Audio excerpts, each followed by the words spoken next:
I am known for making provocative statements. Today, my provocative statement starts the podcast. Your kids should do at least one thing per week that poses enough risk that they could end up in the hospital or in the doctor's surgery. Hello, welcome to the Happy Families podcast, real parenting solutions every day on Australia's most downloaded parenting podcast. We are Justin and Kylie Coulson. So I'm struggling with this. You did say you were being provocative. Of course I am. But do you really believe this? Yes, I do. And I'll tell you why. Because our children need to take risks. They need to experience adversity. This is how they become resilient. We're getting so many inquiries from schools and from organisations who want to hire me to speak this year. And everyone's saying parents are worried about their kids and their resilience. Parents are worried about their anxious kids. Kids don't want to take risks. Kids don't want to leave the house. We've got to get our kids out of the house and engaging with life. And I think that one of the best ways to do that is to encounter physical challenges, because when you encounter those physical challenges, you learn where the boundaries are. You learn them in really healthy, positive ways, and you also become resilient because you discover that you can overcome hard things.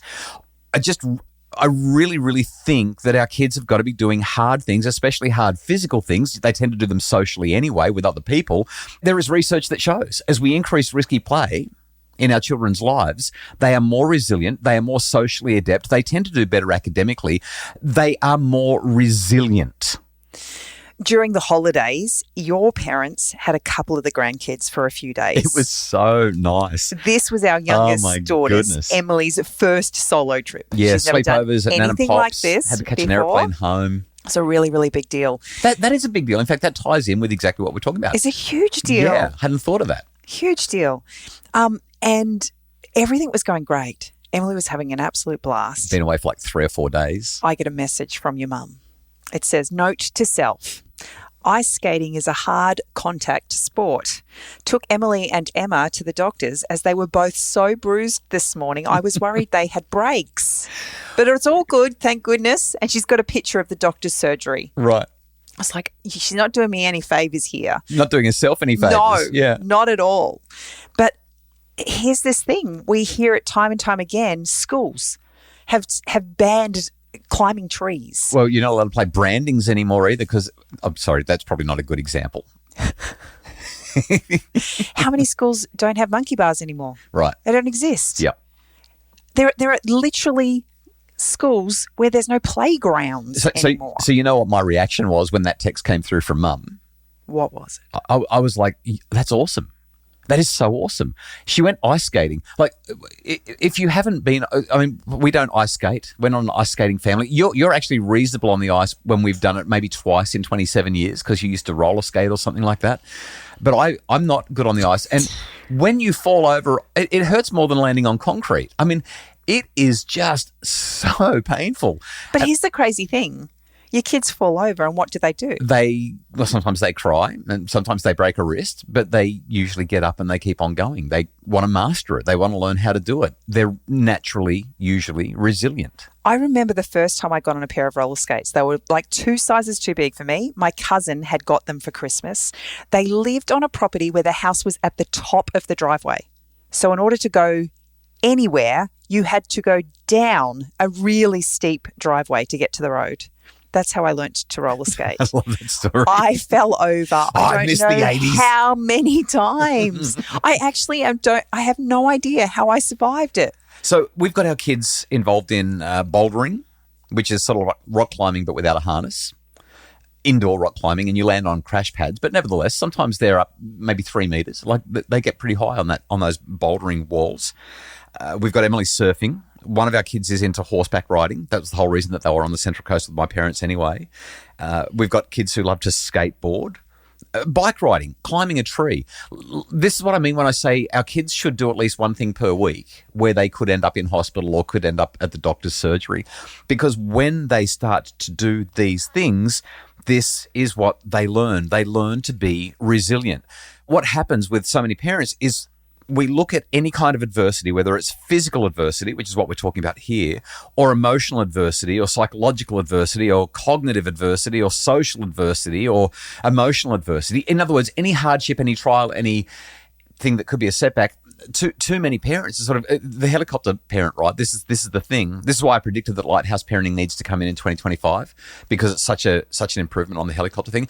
When we treat all adversity as inherently negative, we do this tremendous disservice to our children and their ability to develop adaptive coping mechanisms that are going to help them in the future when they experience adversity again. When Chanel, our eldest, was born and she started crawling very early on in the piece, I was blown away with how many times people would come into our home and they would be absolutely on edge because we had stairs and she used to love climbing the couch and I would let her. And they would be like, oh, she's going to fall. She's going to fall. And I said, yeah, but if she falls, she'll work it out. And obviously I wasn't wanting her to hurt herself and we had put safety parameters in place to ensure that if she did fall, like I would put... She wasn't falling into a pool or falling 3 meters onto I put the cushion, crocodiles and razor blades. I put the couch cushions on the floor so that she was climbing onto a hard base and if she fell, she was falling onto a soft cushion. In other words, it's a developmentally appropriate challenge and the risk is also developmentally appropriate. It's about scaffolding. And when she started wanting to climb the stairs, I taught her how to use the stairs, how to be able to slide down backwards so that her feet went first, not her face. And she worked it out. With the couch, she literally fell off the couch once and she went, oh, I don't like that. And that was it. So between the two of us, I showed her what she needed to do it the right way, and she never did it again. Obviously, some kids are quicker learners than others. I know a friend of mine when I was a kid who rode his bicycle off a balcony, a second floor balcony, because he just thought that the first time when it didn't work, he did it wrong, so he should try again. But for the most part, kids learn pretty well. After the break, we're going to talk about what Stanford University research tells us about how we approach threat and adversity and challenge and what it can teach our children, plus 7 action steps for you as a parent to become more comfortable and help your kids become more comfortable with doing at least one thing per week that could land you or them or everyone in hospital.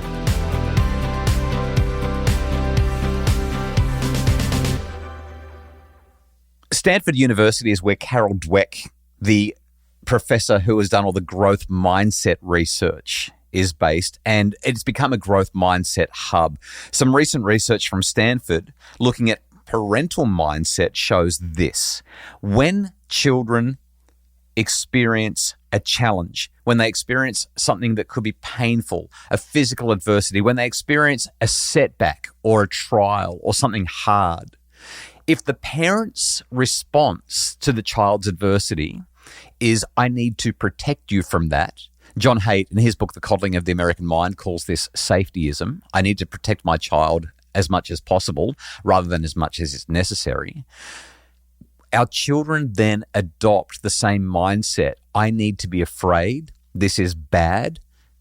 Fearfulness and anxiety would be the appropriate response to this situation again. And it doesn't matter whether it's social, with a friend situation, or physical, like we've been talking about for much of this podcast, or academic because they might fail the test, whatever it is. When parents see failures and setbacks and challenges and adversities as a problem to be avoided, children adopt the same mindset.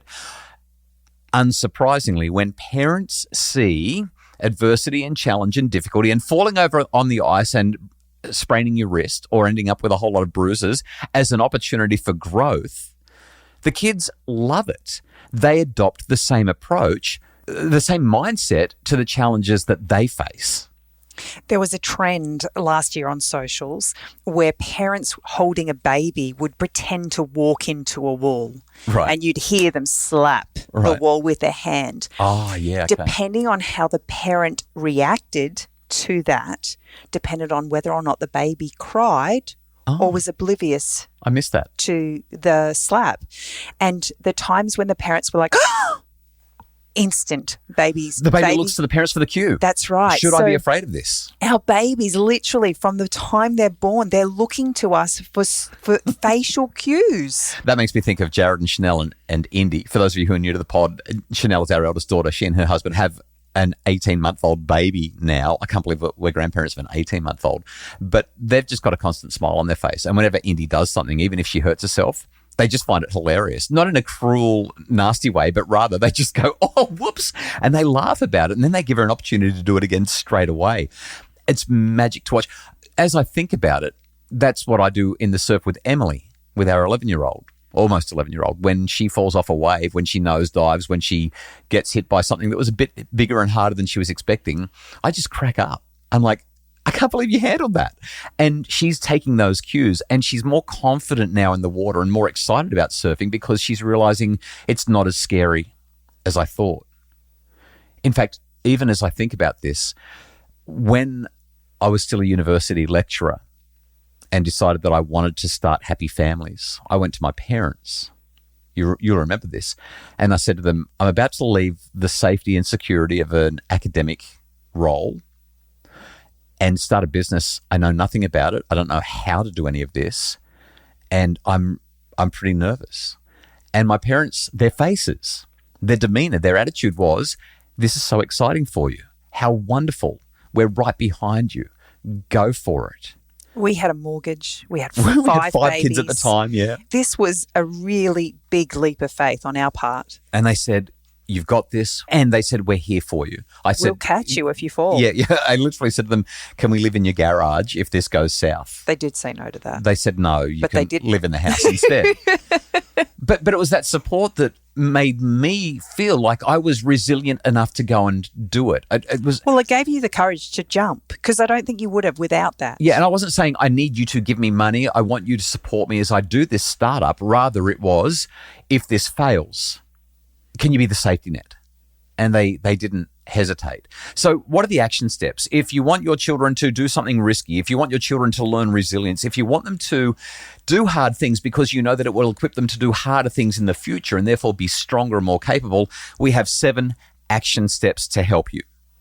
So number 1, we've got to look for ways to enable our kids to see failures as an opportunity for growth. So let me get really practical about this. This is when they fail and you say, well, that must hurt. So we let them know that we're there supporting them, and we say, if you were to do it again, how would you do it differently? Notice that you fell over on the ice. Notice that you hurt your wrist. What other ways can we help you to get better at ice skating as the metaphor? And it might be that we use one of those, those penguins, the walkers that go in front, or they hold the wall, or we hold their hand. We really need to make adult versions of those. Right. I just used the kid one last time. I know. So that's the first one. You frame that failure or that adversity or that challenge as an opportunity for growth. And that builds beautifully on the second one because of what you did. You're creating a supportive environment in which your kids can work through the tricky emotions that come with failure. Yeah, which is what my parents did as well. They just did it so beautifully. I love reflecting on that story. Number 3, allowing our children to experience appropriate levels of challenge. If we go back to the story that we shared earlier with Chanel as a young baby, as she started to crawl and started to move around, wanted to explore, taking the cushions off the couch and putting them on the floor. So if she fell off, it wasn't going to be such a big shock to her. Teaching her to climb down the stairs backwards, all of those things were providing an opportunity for her to have appropriate levels of risk. And that's the critical thing, developmentally appropriate. So going to school is a developmentally appropriate thing. Doing exams is a developmentally appropriate thing. Going bouldering as a 2-year-old or going surfing as a 3-year-old, probably not developmentally appropriate. But by the time the kids are 7 or 9 or 11, much more developmentally appropriate. We've just got to make sure that the setting is right. Too much too soon, and it can really crush their confidence and make them more afraid. Number 4 is really about developing a village, utilizing what's in your village to help your children take appropriate risks. If your child wants to do bouldering and you don't know anything about it, then find somebody else who does and allow them to work through that and help to educate both of you so that they can take risks that you feel comfortable with. Yeah, or if we go back to an academic setting and you've got a child in year 5 who doesn't understand maths and you don't understand year 5 maths either, which is most of us, let's be honest, go and get a maths tutor. Or hire a year 8 kid who's happy to work for $15 an hour to do the tutoring if you can't afford a full price math tutor. Find somebody who can be that external support because it's not going to be you because you're not feeling competent either. And I think the great thing about this one is just acknowledging that we're not saying that your kids have to suffer ongoingly. It's important for our kids to recognise failure as an opportunity for growth, but if we allow them to stay in that place for too long, they get discouraged and they're less likely to move on. Okay, the fifth thing is that we need to recognise the difference between harmful trauma and beneficial stress. Not all stress is problematic. Something that I've been talking about in my seminars for years is in Biosphere 2, this was a science experiment where an entire habitat was built under a dome to do science, basically, in case of space exploration. The trees that were planted under this dome in Biosphere 2 shot up really tall, really fast, and they looked like they were better trees than nature ever provides. They were just pure, perfect, lovely, tall pines or whatever it was. But all of a sudden, they started falling over. And the reason they fell over is because they hadn't dug down deep roots and they hadn't created what's called stress wood, because they didn't have any wind in Biosphere 2. It was a completely still environment. There was no wind because there was this great big dome preventing the wind from getting in. Beneficial stress is the wind. Beneficial stress is the rain. Beneficial stress is the stuff that happens in our lives normally. Harmful trauma, that's stuff like abuse. It's stuff like neglect. It's stuff like alcoholism and drug use in the home. It's being exposed to explicit content. It's the kinds of things that kids are not, that are just not kid-friendly and not appropriate for kids. It's being exposed to bullying and being a victim of bullying. If we can help our children to understand the difference, we're not going to say toughen up, princess, when they're experiencing something that is genuinely traumatic. Instead, we're going to give them the support that they need. If they're experiencing beneficial stress, we're still not going to say toughen up, princess, but we might say, this is really tough. Let's figure out a way through it because I think you're strong enough to try this again. Get back out on the ice. Let's go. Number 6. We want to foster positive coping mechanisms when our children are going through challenges that are appropriate. In other words, this is about sitting down with the kids and saying, when you're under this stress or when this thing goes wrong, let's find some solutions for you. Sometimes you'll do it in the moment. Often you'll do it the next day or even the day after when the kids have had time to process it and they're not feeling defensive about it. And number 7, the last one, is that we need to just make it safe for our kids to have those difficult processing moments with us or with their significant mentor or teacher, whoever it is. That's kind of been implicit through everything we've talked about, so I won't labour the point. Our kids need to be doing hard things, even if it could land them in hospital. Well, I'm hopeful that no one's going to end up in hospital today. But I'm not encouraging hospital visits. I feel like I need to put a big caveat, a big neon lights. The reality is life is dangerous. But I hope your kids get to climb a tree today. Or ride a horse or go surfing or ride a skateboard or just do something other than sit on the carpet and play a video game. That's really what we're getting at. The Happy Families podcast is produced by Justin Rulon from Bridge Media. Hey, we'd love it if you're enjoying the podcast. Can you leave us a rating and review wherever you're listening? 5-star ratings and reviews make a big difference for helping other people to know that the pod is happening and make a difference in their lives. If you would like more information and resources to make your family happier, visit us at happyfamilies.com.au.